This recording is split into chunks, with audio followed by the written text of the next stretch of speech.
Ballast. The Fat Controller's Railway has a new look. From end to end they are clearing old ballast from the track and packing the sleepers with fresh stones. The gangers are pleased. Weeds don't grow in it, they say, and even James has stopped grumbling about dirty sidings. Douglas and Donald disappear regularly behind the big station, along a line on which none of the others had ever gone. They returned with loaded ballast trains and were most mysterious about it.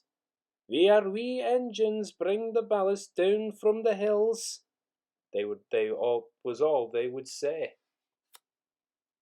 Soon the engines could talk of nothing else. James and Henry thought the "Via wee engines" must be some kind of magic. "I don't believe it," said Gordon. "Donald and Douglas have pulled our wheels before." But Duck wanted to see for himself, so he asked permission to take some trucks.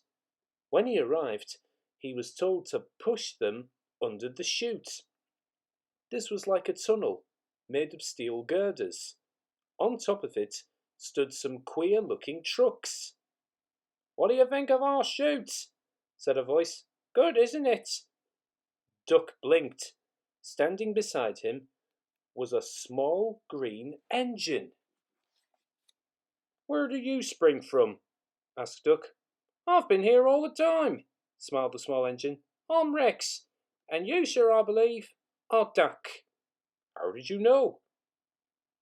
"That's easy. There is only one Great Western engine in these parts." There was a sudden rattling and roaring. Duck's whole train shuddered. What was that?" he asked, startled. "That was our chute. The bottoms of those wagons slide out, and the stones fall through the chute into your trucks. We may be small, but we're quite efficient."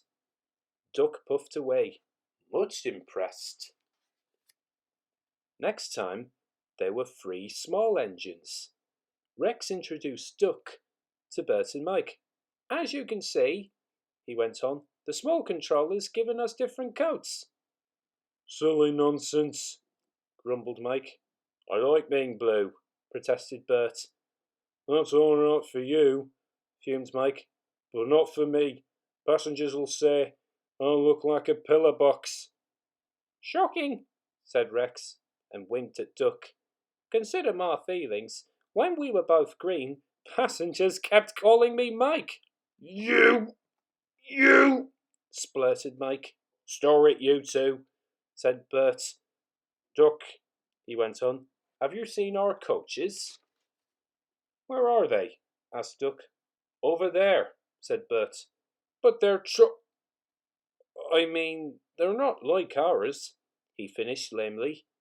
Rex smiled. "I agree. They are like trucks, but they behave surprisingly well." "Says you," put in Mike rudely. "That's all right," said Bert, "if you treat 'em right. Besides, passengers like 'em. They won't use cupboards on a fine day. It's this scenery. You know, trees, mountains, and such. Can't understand it myself, but then passengers are queer." "You're right there," said Mike. "Give me goods trains every time." "Do you like trucks?" Duck was surprised. "Not all of them," smiled Mike, "but our big ballast hoppers are different. They run on bogies, and as sweetly as any coach. We take them to the old mines, fill them up, and run them down here to the chute. The men pull some levers, and the whole lot's unloaded before you can say small controller. No trouble at all." "How about our axle boxes?" put in Rex. "We soon cured that nonsense." "You mean the small controller did?" "Same thing," grinned Mike. Duck chuckled delightedly. Rex and Mike loved teasing each other. "I can't understand," said Duck, "why I've never heard of you before." The small engines all answered at once. "We've only just come from our railway in England, which closed. Your Fat Controller asked us to come in fetch ballast for him." and he said he'd bring us plenty of passengers too. Haven't you had passengers before?" asked Duck. "Only in England. It's our first season here."